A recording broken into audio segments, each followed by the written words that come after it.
अब बात करते हैं हाथरस के नाम पर हो रही साजिश की। हाथरस केस के जरिए उत्तर प्रदेश में हिंसा फैलाने के लिए जातीय संघर्ष कराने का फॉर्मूला निकाला गया था, जिसके लिए देश विदेश से 100 करोड़ रुपए की फंडिंग का इंतजाम भी किया गया था। इन सब के साथ हाथरस में मौलाना ब्रिगेड को भी अचानक एक्टिव किया गया था। हर रोज नए नए वीडियो जारी किए जा रहे थे और ये वीडियो वायरल भी हो रहे थे। मौलानाओं की तकरीरों को मोबाइल फोन पर शेयर किया जा रहा था। आज हमने ऐसे 8 मौलानाओं को ढूंढ निकाला है जो सिर्फ झूठ बोल रहे थे। सुनो, ये बच्चे की जिंदगी तुम्हारे हाथ में है। ये है मौलाना अहमद नक्शबंदी साहब।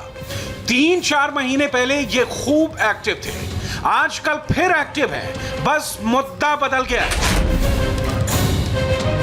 बेगुनाह दलित बच्ची जिसका गैंग रेप किया जाता है, रीढ़ की हड्डी तोड़ी जाती है, जबान काटी जाती है, तो हमें शर्म आती है कि हम भारत के नागरिक हैं जहां हर रोज 87 बेटियों की इज्जतें लूटी जा रही हैं। कल तक सीएए विरोधी मंचों का चेहरा थे मौलाना अबू तालिम रहमानी, मगर अब इनका वीडियो जबरदस्त वायरल हो रहा है। बस टॉपिक हाथरस हो गया है।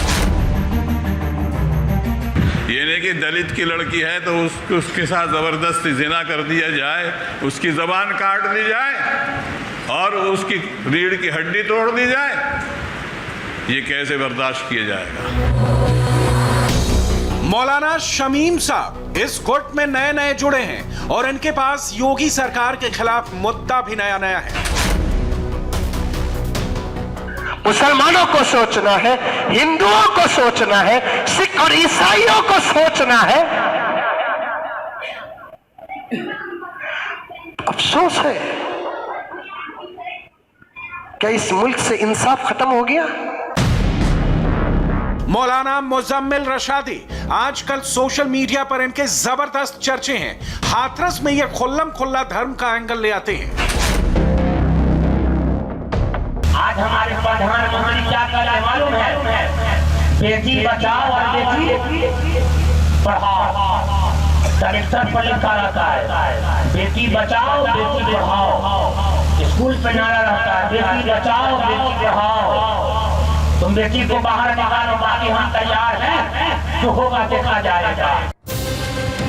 और मौलाना साजिद हुसैन, इनको अभी अभी आपने सुना, हाथरस के नाम पर ये अपना एजेंडा चलाने निकले। मार्च 2020 से पहले इनमें से कई मौलाना हजारों की भीड़ के सामने बैठकर लंबी लंबी स्पीच दिया करते थे, सीएए के विरोध में धरनों पर बैठा करते थे। लेकिन अब इनका मुद्दा बदल गया है। चेहरे वही हैं, मंच भी वैसे ही सजाया गया है, सोशल मीडिया पर प्रचार भी खूब किया जा रहा है। इनका टारगेट भी फिक्स है, इसके लिए उनके तेवर भी वैसे ही हैं जैसे 5-6 महीने पहले हुआ करते थे। आदरणीय प्रधानमंत्री श्री नरेंद्र मोदी जी की भतीजी का पर्स लेकर दिल्ली का एक उचक्का भागता है तो हमारी देश की महान पुलिस 4 घंटों में क्रिमिनल को पकड़ लेती है। हमारे देश की सबसे बड़ी एजेंसी सीबीआई, मैं उनको बड़ा नमन करता हूं। हाथरस की उस मजलूम बेगुनाह दलित बच्ची जिसका गैंग रेप किया जाता है, रीढ़ की हड्डी तोड़ी जाती है, जबान काटी जाती है, अस्पताल में वो अपना बयान देती है, आरोपियों का नाम बताती है और मर जाती है, जला देती है। ऐसे माहौल में जब लोग कहते हैं कि हमारे यहाँ उत्साह है, खुशी का माहौल है, तो हमें शर्म आती है कि हम भारत के नागरिक हैं जहां हर रोज 87 बेटियों की इज्जतें लूटी जा रही हैं। अब एक बिल्कुल नए मौलाना की बातें सुनिए। इनका नाम है मौलाना अकबर हाशमी। ये जनाब कहानी सुनाते सुनाते कोई और ही लाइन लेंथ पकड़ लेते हैं। औरंगजेब आलमगीर रहमतुल्लाह अलैह की खिदमत में हाजिर होकर एक पंडित ने शिकायत की कि आपका एक सिपह सालार मेरे बेटी से ज़बरदस्ती करता है। हज़रत आलमगीर रहमतुल्लाह अलैह ने 3 दिन के बाद सिपह सालार के सर को उसके तन से जुदा कर दिया, पंडित से पानी मांगकर पिया और कहा कि खुदा की कसम, तुम्हारी शिकायत सुनने के बाद मैंने कसम खाई थी जब तक जालिम को उसके जुर्म की सज़ा देकर मजलूम को उसका हक नहीं दिलाऊंगा, पानी का एक कतरा भी नहीं पीऊंगा। इस वक्त देश में यूपी के हाथरस से लेकर छत्तीसगढ़ और राजस्थान के बाड़मेर तक मर्डर, रेप और फिर उसके बाद की गई लीपापोती से गुस्से का माहौल है। शासन, प्रशासन, पुलिस, हर कोई जनता के आक्रोश को झेल रहा है और मौलाना ब्रिगेड ने इसे हाथों हाथ ले लिया है। खूब वीडियो बनाए जा रही हैं, तकरीरें दी जा रही हैं। और एक हाथरस का मामला नहीं, रोजाना नए नए केस आते रहते हैं। हर रोज कुछ न कुछ इस तरह के मामलात आते रहते हैं। किसी भी बिरादरी से कोई ताल्लुक रखता है, जात बिरादरी कुछ नहीं है, इंसान देखना पड़ेगा। ये नहीं कि दलित की लड़की है तो उसके साथ ज़बरदस्ती जिना कर दिया जाए, उसकी ज़बान काट दी जाए और उसकी रीढ़ की हड्डी तोड़ दी जाए। ये कैसे बर्दाश्त किया जाएगा? इन तकरीरों को सुनकर ऐसा लगेगा कि इनका पूरा फोकस एक तय कानून के तहत दोषियों को सजा देने का है, मगर मौलाना की बातें सुनकर कुछ और ही लगता है। इंसान जानवर बन गया और ये इंसानियत की हदों को पार कर गया। इज्तिमाई इस्मत दरी, ये इंतहाई वहशतनाक अमल। जो सजा मिलनी चाहिए वैसी सजा मिल नहीं पाती, या मिलती भी है तो बहुत देर करके मिलती है। जब देर करके मिलेगी वो सजा तो उसको तो मिल गई सजा, लेकिन औरों के जहनों से वो बात दूर पहुंच जाती है। अगर फौरी तौर पर उस पर एक्शन लिया जाए और फौरी तौर पर बरसरे आम जो इस्लामी कानून है, अगर उसी तरीके से कानून बनाकर हम नहीं कहते कि इस्लामी कानून के मुताबिक इस्लामी कानून बनाओ, अपना तो कानून बनाओ, अपना ही कानून बना लो, लेकिन वो कानून ऐसा तो होना चाहिए कि मुजरिम अपने जुर्म की पादाश और अपने जुर्म की सजा पूरे तरीके से उसको मिल जाए।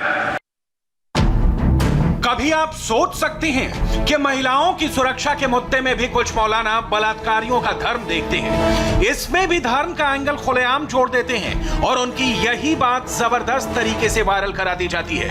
आप भी सुनिए मौलाना शमीम की ये बात। हमें इस हालात के अंदर, इन हालात के अंदर, जो हालात आज मुसलमानों के हिंदुस्तान के अंदर चल रहे हैं, हमें बड़े फूक फूक के कदम रखने की जरूरत है। इज्तिमाई इस्मत दरी में मुलव्वस होंगे वो लोग, नाम आपके आएंगे, उनको बचाया जाएगा। भले ही नाम उनके आ जाए, लेकिन उनको हटा दिया जाएगा और आपके नाम जबरदस्ती थोप दिए जाएंगे और थोप करके आपको सजा दिलवा दी जाएगी और वो खुश हो जाएंगे और वो पकड़ से बच जाएंगे। ये साजिशें रची जा रही हैं। महिलाओं के हक में आवाज उठाना कोई बुरी बात नहीं है, मगर सोशल मीडिया पर ऐसे कई मौलाना वायरल हैं जो हाथरस का जिक्र करते करते उसमें एक दूसरा ही एंगल डाल देते हैं।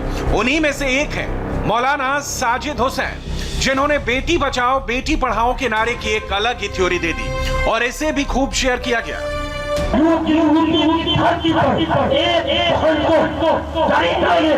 चलते रोड से उठाया है, उसकी इज्जत को लूटे हुए, उसके इज्जत को लूटे हुए और लूटने के बाद उसके जुबान को काट दिया गया। गरीब पहले के इज्जत को काटा, जिंदगी की भीख मांगी है, जुबान को काट दिया गया। ऐसे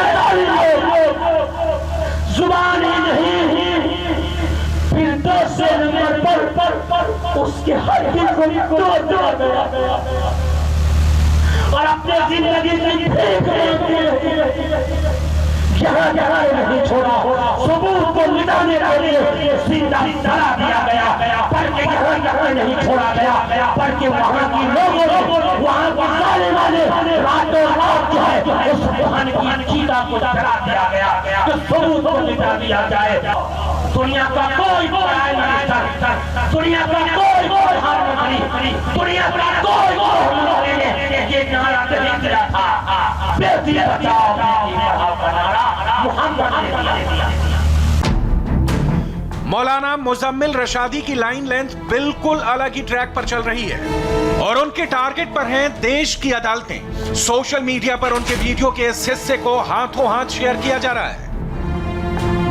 मुजरिम इकरार कर रहा है कि मैंने फलां को कत्ल किया, मारा, लेकिन अदालत कह रही है कि तूने कुछ नहीं किया, तू मारा नहीं, तू किसी को मारने के लिए पत्थर फेंका नहीं, जो तू जहां पत्थर फेंका वहां मकतूल आ गया।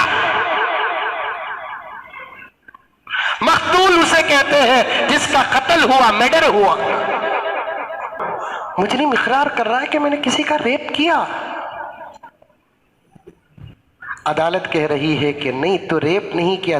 असल में इस वक्त फैसला करने वालों का ताल्लुक हुकूमत से हो गया और जिन अदालतों की नजर हुकूमत पर होती है उन अदालतों पे फैसले सही नहीं होती। इस तरह के मौलाना की बातों को सुनकर तो बस ऐसा लगता है जैसे कि हिंदुस्तान में कानून व्यवस्था नाम की कोई चीज़ है नहीं और इसमें कोई शक नहीं कि इनका एजेंडा बिल्कुल अलग है। हम यहाँ पर एक छोटे से ब्रेक के लिए रुक रहे हैं। ब्रेक के बाद आईएसआई के लिए जासूसी करने वाला एचएएल का कर्मचारी कैसे चढ़ा मुंबई एटीएस के हत्थे। बन रही है हमारे साथ।